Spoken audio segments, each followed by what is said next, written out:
Chúng ta hay gọi nước Lào là đất nước anh em của Việt Nam. Nhưng anh em từ khi nào? Lịch sử của nước Lào có gì thú vị và có gì liên quan đến lịch sử của Việt Nam hay không? Nước Lào nằm giữa 5 nước: Việt Nam, Trung Quốc, Myanmar, Thái Lan và Campuchia. Không có biển, nằm dọc sông Mekong hùng vĩ. Lào trông nhỏ bé và yên bình, nhưng lịch sử của họ thì không hề bình yên một chút nào. Trong hơn 7 thế kỷ, vùng đất này đã trải qua những thời kỳ hưng thịnh rực rỡ, những cuộc chia cắt đau thương, rồi chiến tranh, bom đạn, thuộc địa, cuối cùng vẫn đứng vững như cách người Lào vốn sống: chậm rãi, hiền hòa và bền bỉ. Câu chuyện này là về hành trình ấy, hành trình từ những bộ lạc cổ xưa qua thời kỳ lan sang lừng lẫy đến ngày nay khi Lào trở thành một quốc gia bình yên giữa một khu vực nhiều biến động. Trước khi có một nước Lào rõ ràng, vùng đất này chỉ có những bộ tộc sống rải rác dọc các thung lũng sông Mekong. Người Lào ngày nay có nguồn gốc từ nhóm người Tai, một cộng đồng rất lớn từng sống ở Quảng Tây, Vân Nam. Khoảng đầu thiên niên kỷ thứ nhất, họ di chuyển xuống phía Nam theo sông, theo núi, theo ruộng nước. Đi tới đâu họ lập mường, bầu ra chúa mường và có chung một mô hình xã hội đặc trưng: thờ tổ tiên, dựa vào lúa nước, làm thủ công và sống gắn với sông suối. Điều thú vị là người Tai có thói quen đặt địa danh bằng từ Chiang, Siêng, nghĩa là thành, hay hiểu cách khác đó là mường lớn. Đó là lý do ở Lào có Siêng Khoảng, Siêng Khọ, Siêng Tiêng, Thái Lan để có Chiềng Mai, Chiềng Rai, Chiêng Sen, tất cả đều xuất phát từ cùng một văn hóa. Khi ta nhìn thấy sự giống nhau này, ta hiểu rằng người Lào và người Thái từng là anh em, chỉ khác nhau vì hoàn cảnh địa lý và lịch sử dẫn họ đi những con đường riêng, Tai hay đôi khi còn gọi là Thái. Tuy nhiên, vùng đất Lào không chỉ có những người Tai. Ở phía Bắc có người Hơ Mông, người La Ten, người Khơ Mú. Ở phía Nam có người Môn Khmer chịu ảnh hưởng từ văn minh Angkor. Vùng gần Champasak thậm chí từng thuộc đế chế Khmer cổ. Một trong những bằng chứng đẹp nhất của thời kỳ Khmer chính là đền Wat Phu, nơi người Khmer xây dựng vào quãng thế kỷ thứ 5 đến thế kỷ thứ 7, còn lâu đời hơn cả Angkor Wat. Điều này cho thấy, trước khi Lào có quốc gia, họ là điểm giao thoa của nhiều dòng văn hóa. Lào thực sự bước vào ánh sáng lịch sử vào thế kỷ thứ 14, khi một nhân vật huyền thoại xuất hiện, Phà Ngầm. Ông sinh ra ở Luông Pha Bang nhưng thuở nhỏ đã bị gửi sang Angkor, nơi ông được học chữ, học võ, học cai trị theo mô hình Khmer. Người ta kể rằng Phà Ngầm có tướng mạo uy nghi, tính tình cứng rắn, được nhà vua Khmer yêu quý và gả con gái cho.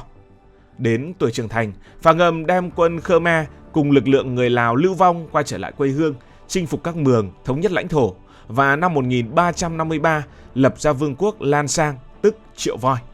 Cái tên nghe đã thấy chất Lào, đất rộng, rừng nhiều và voi là sức mạnh quân sự thời đó. Với lối đánh tượng binh đặc trưng, quân Lan Sang mở rộng nhanh như vũ bão. Lan Sang không chỉ là quốc gia đầu tiên của người Lào mà còn là một cường quốc. Vào thời kỳ đỉnh cao, lãnh thổ Lan Sang kéo dài từ thượng nguồn sông Mekong đến tận Champasak xuống cả đông bắc Thái Lan, tức vùng Isan ngày nay, và có ảnh hưởng sang cả phía tây của Nghệ An, Thanh Hóa, Việt Nam.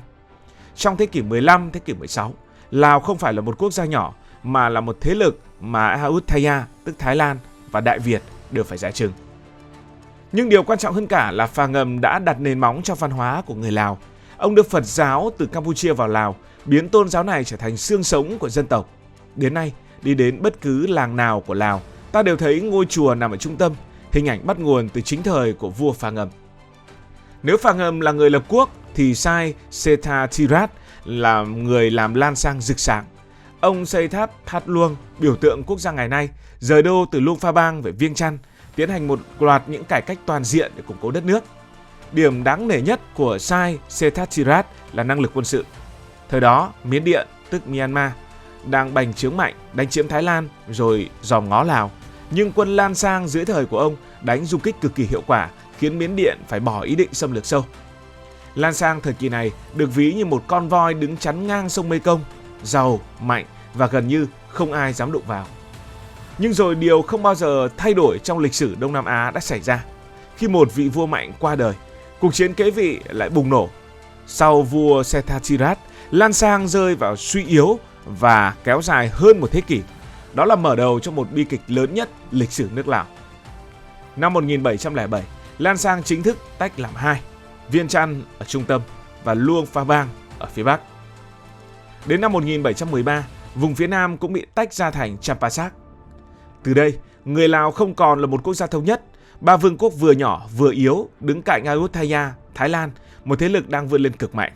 Người Thái xem các vương quốc Lào như vùng đệm để chống lại Miến Điện, nên họ liên tục can thiệp, ép triều cống, ép đưa voi, vàng, gỗ quý. Thế kỷ 18, thế kỷ 19, người Lào sống trong cảnh bị kẹp giữa hai ông lớn, Thái Lan và Miến Điện, nhưng đau thương nhất không đến từ ngoại bang, mà đến từ một cuộc khởi nghĩa thất bại. Chao Anuvong, vua Viêng Chăn muốn khôi phục độc lập. Ông phát động khởi nghĩa vào năm 1826, tấn công Thái Lan và giành được một số thắng lợi ban đầu. Nhưng quân Xiêm, tức là quân Thái, đã phản công dữ dội, cuộc chiến kết thúc với một thảm họa chưa từng có. Viêng Chăn bị phá hủy hoàn toàn, hàng vạn người Lào bị cưỡng bức sang Đông Bắc Thái Lan. Viêng Chăn bị xóa khỏi bản đồ, Luang Prabang và Champasak phải thần phục Xiêm. Đây là thời điểm đau thương nhất lịch sử Lào. Người Lào ngày nay vẫn nhắc đến Anuvong như vị anh hùng bi tráng, người đã dám đứng lên trong hoàn cảnh không ai nghĩ rằng mình có thể thắng. Nhưng hậu quả thì nặng nề. Từ khoảng năm 1830 đến cuối thế kỷ 19, Lào gần như biến mất, lãnh thổ bị chia cắt, dân cư phân tán, nhiều vùng bị Xiêm kiểm soát hoàn toàn. Nếu bản đồ thế kỷ 19 kéo dài thêm vài thập kỷ, có lẽ Lào đã không còn tồn tại như một quốc gia. Và điều bất ngờ là chính người Pháp, chứ không phải ai khác, đã vô tình cứu Lào. Cuối thế kỷ 19, Pháp mở rộng ở Đông Dương và va chạm với Xiêm. Hai bên đàm phán và ký hiệp ước năm 1893. Theo đó, toàn bộ vùng phía đông sông Mekong thuộc về Pháp, nghĩa là thuộc xứ Lào. Nhờ vậy, lần đầu tiên sau hơn 200 năm, Lào lại có một hình hài quốc gia dù vẫn là thuộc địa. Pháp xây hành chính, mở đường, xây cầu, lập trường học, nhưng sự quản lý không quá chặt vì Lào không giàu có. Họ chủ yếu muốn Lào làm vùng đệm ngăn giữa Xiêm tiếp cận Việt Nam. Dù vậy, người Pháp cũng đã xác lập biên giới Lào như ngày nay. Nếu không có thời kỳ này, có thể toàn bộ phía đông của nước Lào đã trở thành Thái Lan như là vùng Isan. Nhưng thuộc địa nào rồi cũng dậy sóng và Lào bước vào thời kỳ đấu tranh. Sau Thế chiến thứ hai, phong trào độc lập nổi lên khắp Đông Dương.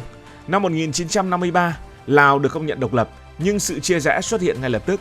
Đó là chính phủ Hoàng gia Lào được Mỹ ủng hộ và Pathet Lào được Việt Nam hỗ trợ. Lào trở thành chiến trường ngầm của chiến tranh lạnh.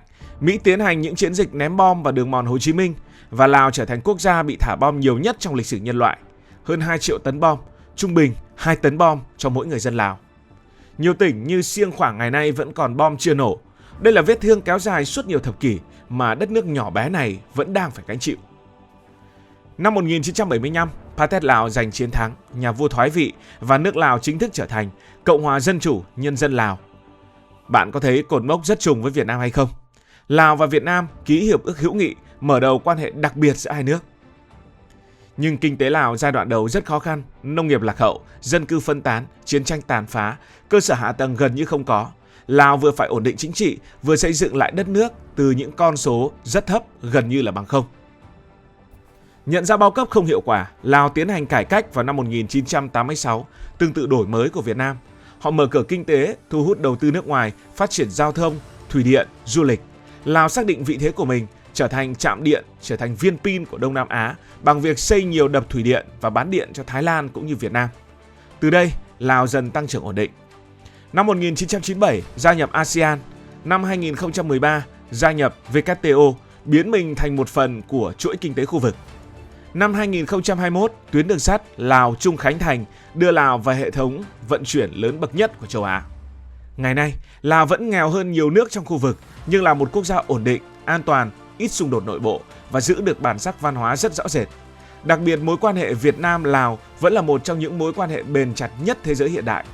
Lào là một đất nước của chùa tháp, của những dòng Mê Công đỏ nặng phù sa, của lễ hội té nước rộn ràng và của cả những con người hiền hòa mà kiên cường. Từ một vùng đất bị chia năm xẻ bảy, từng bị xóa khỏi bản đồ, từng bị ném bom nhiều nhất thế giới, Lào đã đi một hành trình phi thường để tồn tại và phát triển như ngày hôm nay.